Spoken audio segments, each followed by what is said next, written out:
भारत का कैदी camp number 45 Fatehgarh. पाक फौज के 5 अफसरों के फरार की दास्तान। सैकड़ों फुट लंबी सुरंग खोदकर पूरे भारत से गुजरकर पाकिस्तान पहुंचने की सच्ची कहानी। आगे बढ़ने से पहले आपसे गुजारिश है कि चैनल को सब्सक्राइब कीजिए और वीडियो को लाइक कीजिए। आइए कहानी की तरफ चलते हैं।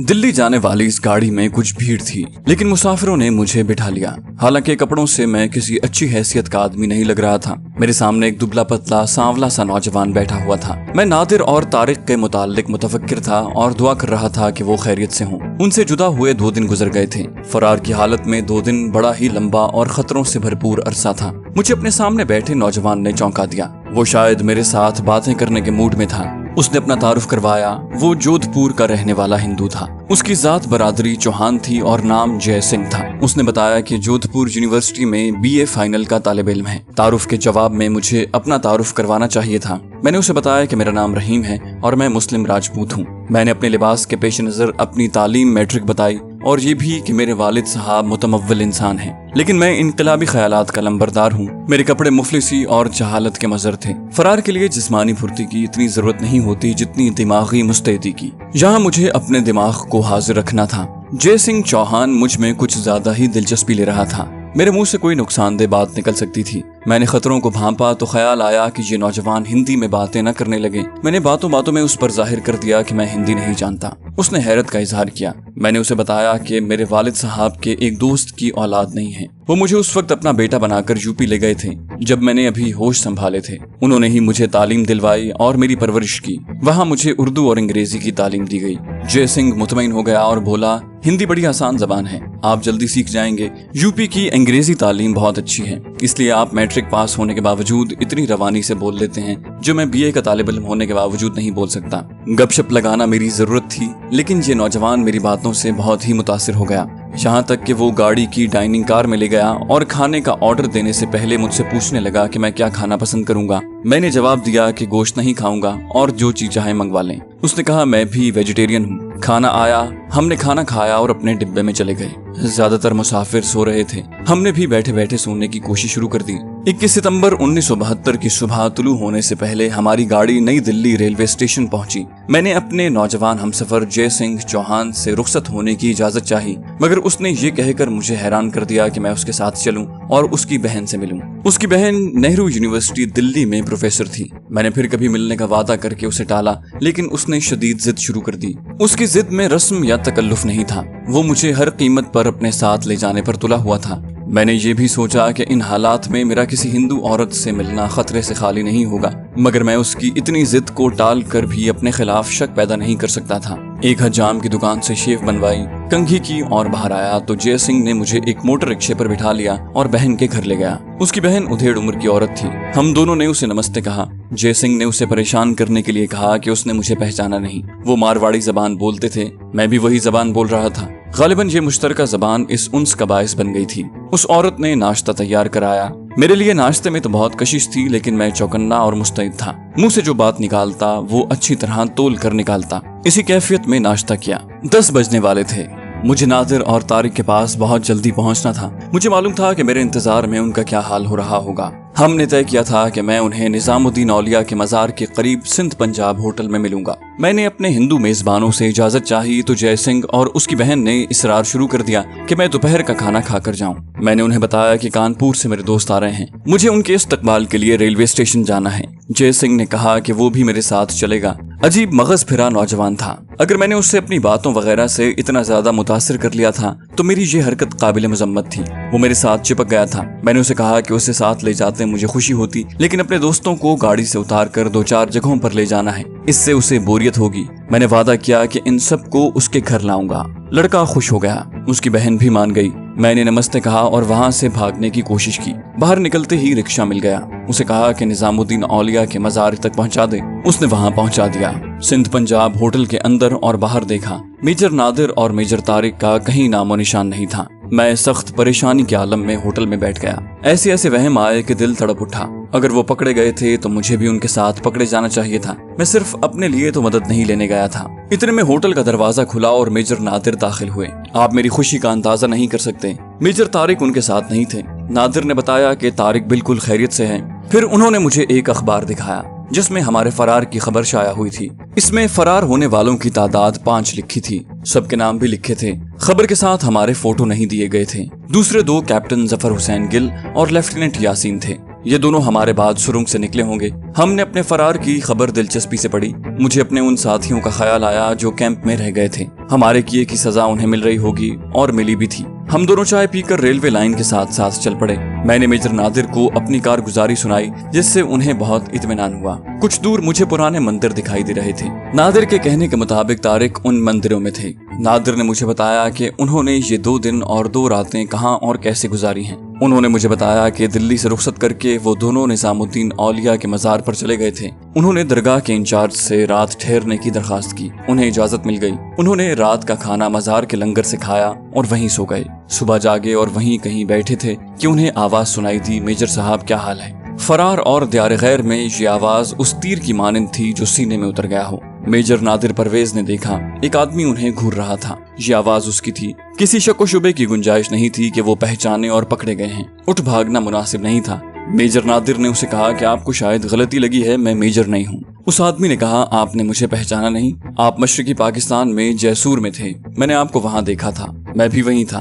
बड़ा अच्छा कारोबार था। मुक्ति बाहिनी ने सब कुछ लूट लिया। अपनी जान बचाकर आया हूँ। नादिर और तारिक की जान में जान आई। वो मशरकी पाकिस्तान का लुटा पिटा बिहारी था। उसने अभी ये नहीं पूछा था कि आप यहाँ कैसे आए। वो ये कहकर बाहर निकल गया कि आपके लिए खाने के लिए कुछ लाता हूँ। उसके जाते ही नादिर और तारिक वहाँ से गायब हो गए। उस आदमी को एतमाद में लेना खतरनाक हो सकता था। फरार के राज को छुपाए रखना किसी और के बस की बात नहीं थी।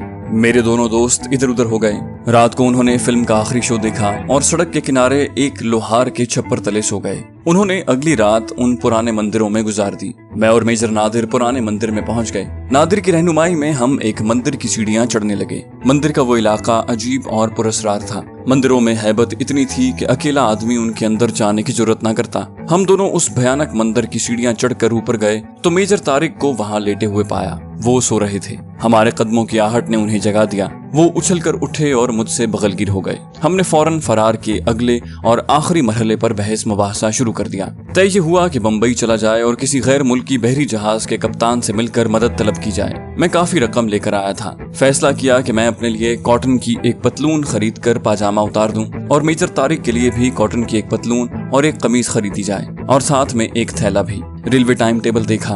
बम्बई के लिए गाड़ी रात 9:30 बजे जाती थी। हम दोपहर के वक्त दिल्ली शहर चले गए। कनॉट प्लेस और चांदनी चौक से जरूरत की अशिया खरीदी। फिर लाल किला देखने चले गए। जामिया मस्जिद भी देखी। जज्बात में तेजोतुन तूफान उठा जो हमारी मजबूरियों ने दबा लिए। रात 8 बजे रेलवे स्टेशन गए। मैं टिकट लेने गया तो पता चला कि उस गाड़ी की एडवांस रिजर्वेशन होती है और अब कोई सीट खाली नहीं रही। इस खबर ने हम तीनों को परेशान कर दिया। हिंदुस्तान हो या पाकिस्तान, ऐसी मुश्किलें हल हो ही जाया करती हैं। हमने कुली को कुछ पैसे पेश किए और कहा कि बम्बई की 3 सीटें लेकर दे। उसने इंतजाम कर दिया, लेकिन सिर्फ बैठने के लिए सीटें मिली, सोने के लिए नहीं। ये भी गनीमत थी। हम टिकट लेकर सीटों पर जाकर बैठ गए और 9:30 बजे गाड़ी चल पड़ी। गाड़ी हमें दिल्ली से दूर ले जा रही थी। अब चूंकि हमारे पास पैसे थे इसलिए खाना पीना कोई मसला नहीं था। मसला सिर्फ हिंदुस्तान से निकल जाने का था। हमारे करीब जो मुसाफिर बैठे हुए थे वो अपनी फौज की फतह पर खुश नहीं थे जो उसने मशरकी पाकिस्तान में हासिल की थी, बल्कि वो इस किस्म की बातें कर रहे थे कि पाकिस्तान को न जाने कैसे शिकस्त हो गई है और ये कि पाकिस्तान इंतकाम जरूर लेगा। उन पर जैसे खौफ व हरास तारी था। 23 सितंबर 1972 की सुबह के 9:30 बज रहे थे जब हमारी गाड़ी सेंट्रल बम्बई के रेलवे स्टेशन दादर पहुंची। हमें यहीं उतरना था। हम उतरे और रेलवे स्टेशन से बाहर निकल गए। आगे बहुत ही चौड़ी सड़क थी और 2 तरफ बस स्टॉप के शेड। हमने डॉकयार्ड जाने वाली बस का नंबर किसी से पूछा और जब उस नंबर की बस आई तो हम उस पर सवार होकर डॉकयार्ड पहुंचे। वहां जहाजों का हुजूम खड़ा था मगर उनमें कोई एक भी गैर मुल्की नहीं था। हमने फैसला किया कि हर रोज सुबह 8 बजे यहाँ आया करेंगे और कोई गैर मुल्की जहाज आया तो उसके कप्तान से मिलेंगे। अगला मसला रिहाइश का था। इधर उधर से पूछा तो मालूम हुआ कि करीब ही डोंगरी बाजार और भिंडी बाजार है जहाँ छोटे छोटे मुसाफिर खाने हैं और वहाँ कम दामों पर कमरे मिल जाते हैं। हम वहाँ गए मगर 2-3 जगहों से साफ जवाब मिल गया, कोई जगह नहीं थी। आखिर इस्माइलिया लॉज नाम के एक मुसाफिर खाने में बड़ी मुश्किल से एक कमरा मिला। उसमें 2 चारपाइयां थी और किराया 7 रुपए यौमिया। हमने उसी में इन्हीं पैसों में बिस्तर लगा लिया। इन कमरों के साथ गुस्ल खाने नहीं थे। कोने में पानी का एक ड्रम पड़ा था, यही गुस्लखाना था।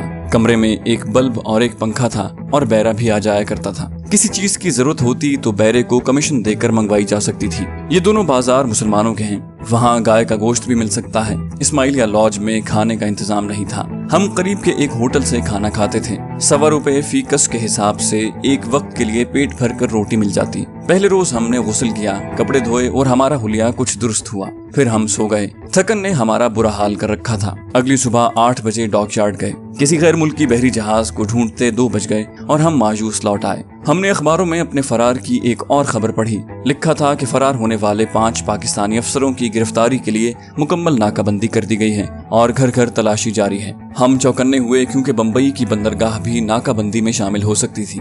हमें उन घरों के मुताल्लिक अफसोस होने लगा जिनकी तलाशी ली गई और ली जा रही थी। हम अपने ढूंढने वालों को कैसे बताते कि हम किसी घर में नहीं छुपे। बहाना बनाकर मुसलमानों के शरीफ घरानों को परेशान न करो, हमें घरों से बाहर ढूंढो। मगर हम ये कैसे बताते? हम जहाँ ठहरे हुए थे वहाँ हमने किसी एक मुसलमान को बताया कि हम मशरकी पाकिस्तान के लुटे पिटे लोग हैं। वहाँ से जाने बचाकर कई महीनों से हिंदुस्तान में मारे मारे फिर रहे थे। पाकिस्तान जाने की कोई सूरत नहीं बनती थी। हमारी इस दर्दनाक कहानी से कई मुसलमानों के दिलों में हमदर्दी पैदा हो गई, मगर इस हमदर्दी के सिवा उनसे कुछ न मिला। बाज ने कहा कि वो हिंदू हुकूमत की इंतकामी कार्रवाई से डरते हैं, इसलिए हमारी कोई मदद नहीं करेंगे। एक ने बताया कि डोंगरी बाजार में एक अफगानी है जो लोगों को दूसरे मुल्कों को भेजने का कारोबार करता है, हम उससे मदद ले सकते हैं। लेकिन बंदरगाह से हम अभी पूरी तरह मायूस नहीं हुए थे। बहरहाल हमने उस अफगानी को मुतबादिल इंतजाम के तौर पर पेश नजर रखा। हमारा मामूल ये था कि बाहर जरा कम ही निकलते थे, अंधेरे में चहलकदमी के लिए जाते और खाना खाकर कमरे में वापस आ जाते।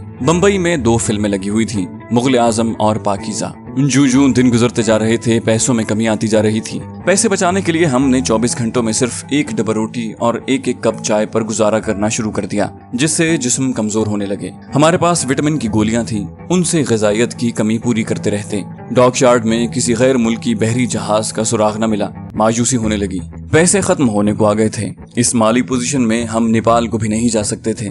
लंका चले जाना भी बईदस कयास था। एक रोज हम 11 बजे से शाम 5 बजे तक डॉकयार्ड पर घूमते फिरते रहे। हमारे मतलब का कोई जहाज नजर न आया। हमने ये फैसला किया कि यहाँ किसी दर्दमंद मुसलमान की तलाश की जाए जो हमें नेपाल तक जाने के लिए कर्जे हंसना दे दे। फरार हुए 10 रोज गुजर गए थे, इसलिए हमें ये तवक्को थी कि हिंदुस्तानी नेपाल की तरफ हमें ढूंढ चुके होंगे और अब वो रास्ता महफूज होगा। जिस रोज हमने ये फैसला किया उस रात हमने पैसों की कमी की वजह से खाना न खाया। दूसरे ही दिन हमने मुख्तलिफ मुसलमानों से मिलना शुरू कर दिया। हर किसी को हम एक ही फर्जी कहानी सुनाते थे कि हम मशरकी पाकिस्तान के लुटे पिटे लोग हैं, जाने बचाकर भागे हैं, कई महीनों से हिंदुस्तान में मारे मारे फिर रहे हैं, मगरबी पाकिस्तान जाने की कोई सूरत नहीं बन रही। हमारा अंदाज भिखारियों वाला नहीं था। हम उन्हें कहते कि हमें कुछ रकम कर्ज के तौर पर दे दें जो हम किसी न किसी तरह पाकिस्तान से वापस कर देंगे। हर मुसलमान ने हमारी बात दिली हमदर्दी से सुनी, मगर किसी से भी हमदर्दी के सिवा कुछ न मिल सका। ताहम हम मायूस न हुए, कोशिश और मुहिम जारी रखी। हम एक रोज भिंडी बाजार से सेंट्रल बम्बई जाने वाली सड़क पर जा रहे थे।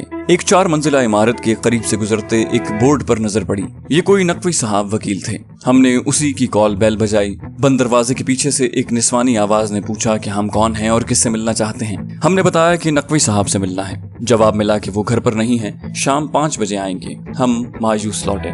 ये घर बालाई मंजिल पर था। हम नीचे आए तो एक कमरे के दरवाजे पर एक तख्ती नजर आई। ये कोई तकवी साहब थे, नाम से मुसलमान थे, और मैंने घंटी का बटन दबा दिया।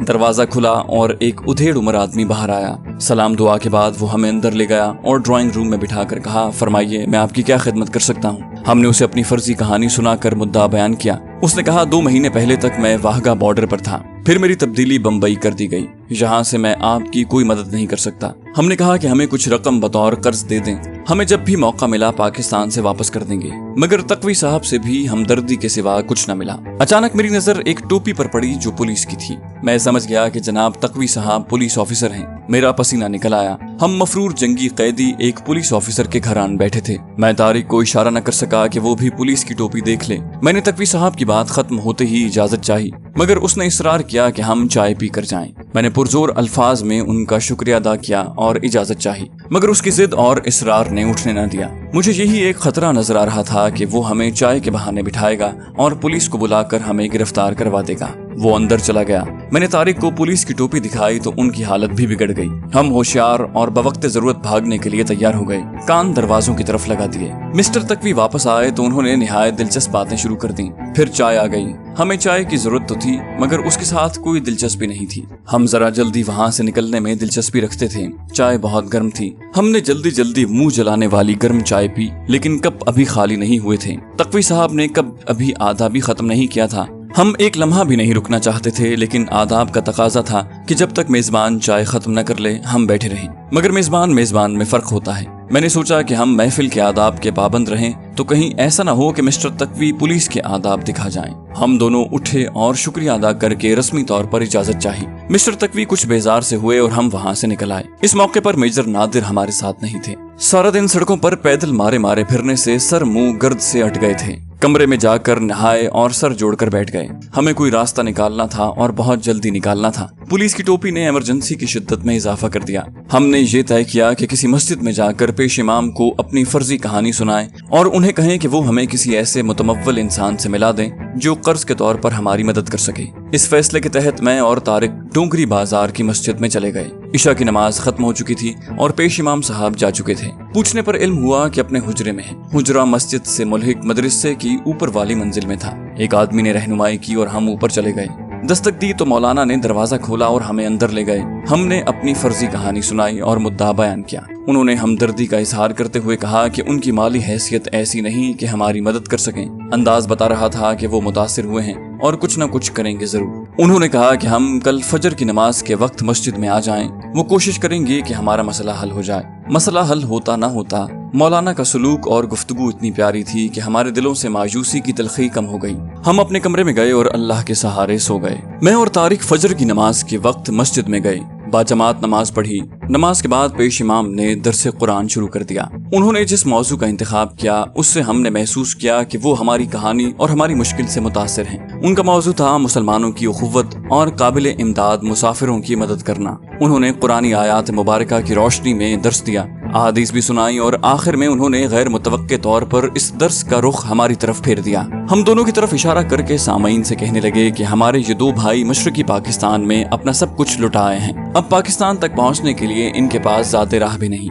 और ये अपने दुश्मन मुल्क में फंसे हुए हैं। आप सबका फर्ज है कि इनकी मदद करें ताकि ये जल्द से जल्द यहाँ से निकल जाएं। यकीन कीजिए कि मैं और तारिक शर्म से जमीन में गड़े जाते थे। हमारा मतलब ये नहीं था, मगर हमारे रद्द अमल की किसी ने परवाह न की। अल्लाह उन मुसलमानों को सिला और अजर अता फरमाए। उनमें से कई उठकर चले गए और वापस आ गए। किसी ने 10 रुपए दिए, किसी ने 2 और कई ने 1-1 रुपया दिया। ये तमाम लोग मुफलिस दर्जे से ताल्लुक रखते थे। फिर भी उन्होंने खासी रकम जमा कर दी, मगर हमने ये रकम वसूल न की। बसत शुक्रिया रकम वापस करके उन्हें कहा कि हम खैरात नहीं मांग रहे और न ही फी सबीलिल्लाह इमदाद के तलबगार हैं। हमने अपनी दरखास्त दोहराते हुए कहा कि हमें कोई साहिबान हमारी जरूरत के मुताबिक रकम बतौर कर्ज हसना दे दें जो हम वापस कर देंगे। उनमें एक भी ऐसा मुतमव्वल न निकला। हम देख रहे थे कि ये लोग जो 1 रुपए से 10 रुपए तक लाए हैं वो अपने बच्चों का पेट काट रहे हैं। हमने बड़े ही जज्बाती लहजे और अल्फाज में उनका शुक्रिया अदा किया और रकम उन्हें वापस देकर मस्जिद से निकल आए। हमने फैसला किया कि बम्बई में जो मशहूर मुसलमान फिल्मी एक्टर हैं उनसे रुजू किया जाए।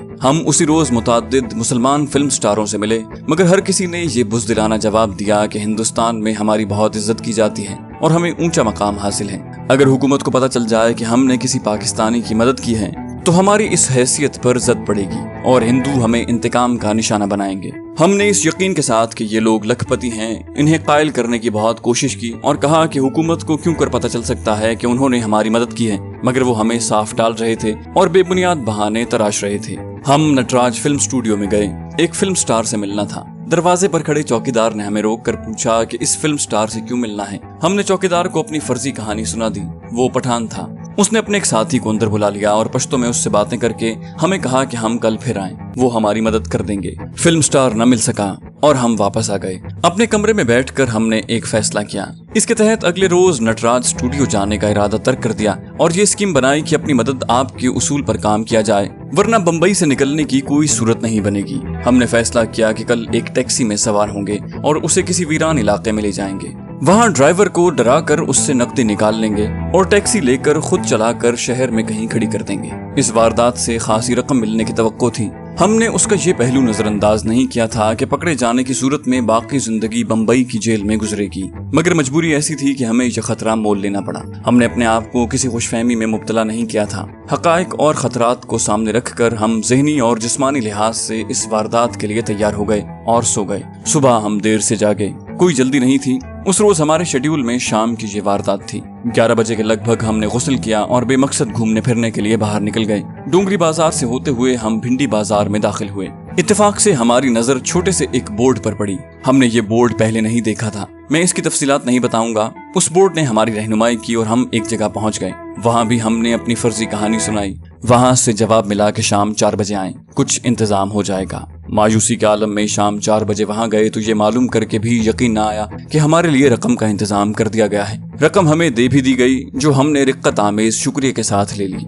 मुझे अफसोस है कि मैं उन मोहसिनों के नाम पते जाहिर नहीं कर सकता। हम तमाम उम्र उनके एहसानमंद रहेंगे। उन्होंने हमें लखनऊ के एक साहब के नाम भी खत दे दिया और उनके घर का अता पता अच्छी तरह समझा दिया। अपने कमरे में आकर हमने बंबई से फौरन लखनऊ के लिए रवाना होने का फैसला कर लिया। लखनऊ को रात 9:30 बजे गाड़ी जाती थी। हम रात उस गाड़ी में बैठे और गाड़ी चल पड़ी। हम उधर को ही जा रहे थे जिधर से फरार हुए थे। पकड़े जाने का खतरा बदस्तूर सर पर मंडला रहा था। कोई भी हमें इत्तेफाकिया तौर पर गौर से देख ले तो हम उसे CID या मिलिट्री इंटेलिजेंस का आदमी समझ लेते, लेकिन हम किसी मशकूक रद्द अमल का इजहार न करते। अल्लाह को कदम कदम पर याद करते। अब हम 2 तरह की खुशी से सरशार थे। एक ये कि बंबई से निकल आए और सुए मंजिल जा रहे थे, और दूसरी ये कि बंबई का कोई टैक्सी ड्राइवर हमारे हाथ से बच गया था। तो दोस्तों, ये थी हमारी आज की एपिसोड। उम्मीद करते हैं आपको हमारी कहानी पसंद आई होगी। जाने से पहले इस वीडियो को लाइक कीजिए और शेयर करना मत भूलिए। कमेंट करके हमें बताइए कि आपको हमारी वीडियो कैसी लगी, और अगर अभी तक आपने इस चैनल को सब्सक्राइब नहीं किया तो इसे सब्सक्राइब कीजिए और बेल आइकन दबाकर ऑल नोटिफिकेशंस ऑन कर लीजिए।